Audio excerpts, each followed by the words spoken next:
Hey guys, welcome back to my channel IAS aspirant Shivangi. So guys, कैसे हैं आप सब? आई होप आप सब ठीक होंगे।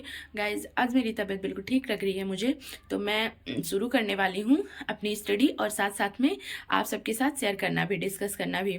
तो गाइस, मैं आप सबके साथ, जैसा कि मैंने कहा था कि मैं डिस्कस करूँगी प्रॉपर एक एक चीज़ें। तो सिलेबस में important PYQs and important topic her subjects के, तो मैं सब चीज़ें करने वाली हूँ। और आज से मैं वादा तो नहीं कर सकती, बट हाँ, मैं कोशिश यही करूँगी कि प्रॉपर मैं स्टडी ब्लॉग लेकर आऊँ गाइज। तो अब चलिए शुरू करते हैं। और आज सब्जेक्ट में मैंने उठाया है पॉलिटी, तो पॉलिटी से सबसे पहले शुरू करते हैं। ओके।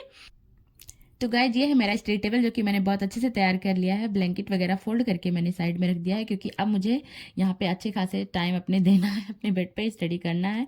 मेरी हेल्थ सही नहीं है अभी थोड़ी सी, तो मतलब उसकी वजह से मैंने अभी बेड पे ही सोचा है कि ब्लैंकेट के साथ स्टडी करूँगी बैठ के। तो ये सारी चीज़ें हैं जो मेरी पॉलिटी के रिसोर्सेज हैं, मैं आपसे आज एक एक करके शेयर करूँगी। तो गाइज आप सब देख सकते हैं यहाँ पे ये दृष्टि की बुक आ गई, जिसमें एक में गवर्नेंस एंड डिजास्टर मैनेजमेंट है और दूसरी बुक में भारतीय संविधान और राज्य व्यवस्था है। तो मैं आज आपसे एक एक चीज़ें करके बात करूंगी। तो सबसे पहले गाइज आपसे मैं बात करने वाली हूँ वो है 11th क्लास की एनसीईआरटी भारत का संविधान। ये देखिए, ये बुक इतनी ज़्यादा इंपॉर्टेंट है ना, इतनी ज़्यादा इंपॉर्टेंट, मैं आपको क्या बताऊँ।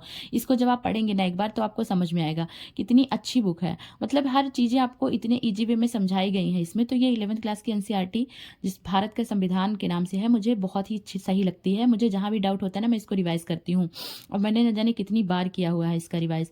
तो ये आप जरूर ले लीजिएगा, जो भी अभी नया एस्पिरेंट है। मैं एक बार आपको ऊपर से भी दिखा दे रही हूँ, है ना। ये देखिए, भारत का संविधान। तो ये बहुत अच्छी बुक है। उसके बाद एम लक्ष्मीकांत, जिसके बारे में तो हर कोई एस्पिरेंट जानता ही है, जो भी यूपीएससी की तैयारी शुरू करता है हर कोई परिचित होता है इससे। तो ये मेरे सोर्सेज हैं। 11th क्लास की एनसीईआरटी के बाद मैं लक्ष्मीकांत को फॉलो करती हूँ, और मैंने बहुत बार इसका रिवीजन किया है, लेकिन अभी भी करते रहते हैं। न जाने इतनी मोटी बुक है, समझ में ही नहीं आता। मतलब बहुत बार जितना करो उतना ही कम लगता है गाइज ये। तो इसका तो कोई मतलब मैं बोल ही नहीं सकती कि कितनी बार रिवीजन करना है। तो एम लक्ष्मीकांत हो गया। और दूसरा ये मेरे नोट्स हैं। नोट्स में सबसे पहले बता दूं, ये जो 3-4 कलर के पेन यूज़ करने का तरीका है मेरा, ये थोड़ा अलग है। आप ये मत देखिएगा कि मैंने यूज़ किया तो आप भी करें। आपको नहीं सही लगे आप 2 ही कलर का पेन यूज़ करिए, मतलब मुझे सही लगता है तो मैं करती हूँ। इसको बिल्कुल वो मत करिएगा। और ये मतलब क्या है ना कि मैं कुछ कुछ चीज़ें जो इंपॉर्टेंट होती हैं उनको अलग कलर से, जो कुछ चीज़ें ऐसे हैं तो उनको अलग कलर से, वो मेरा मतलब अपना तरीका है लिखने का और लर्न करने का। तो ये मेरे नोट्स हैं। मैंने सोचा, बहुत एक बार दोस्त में आया था कि दीदी आप अपने नोट्स दिखा दीजिए, तो इसी वजह से मैं आज अपने नोट्स दिखा रही हूँ गाइज।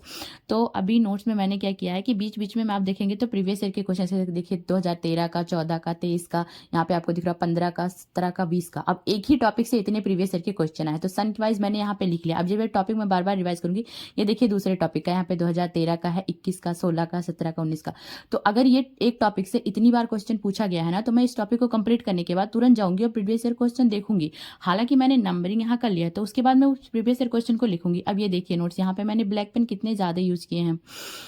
तो उससे क्या होता है ना कि अगर आपके टॉपिक के तुरंत आपको पता है कि ये प्रीवियस ईयर में आया हुआ इंपॉर्टेंट है, तो उसको आप जाके उस टॉपिक को भी अच्छे से तैयार करते हो, प्रीवियस ईयर क्वेश्चन भी देखते हो। अब ये देखिए गाइज, मुझे मिला था बैच के साथ, ये प्रैक्टिस सेट है, काफ़ी ज़्यादा अच्छा है। मतलब इसकी तो मैं जितनी तारीफ करूँ उतनी कम है, बहुत ही अच्छी बुक है ये देखिए, इसमें 1850 प्लस क्वेश्चन हैं, जो कि व्याख्या सहित है। मतलब चारों ऑप्शन को इतने डिटेल में समझाया गया है।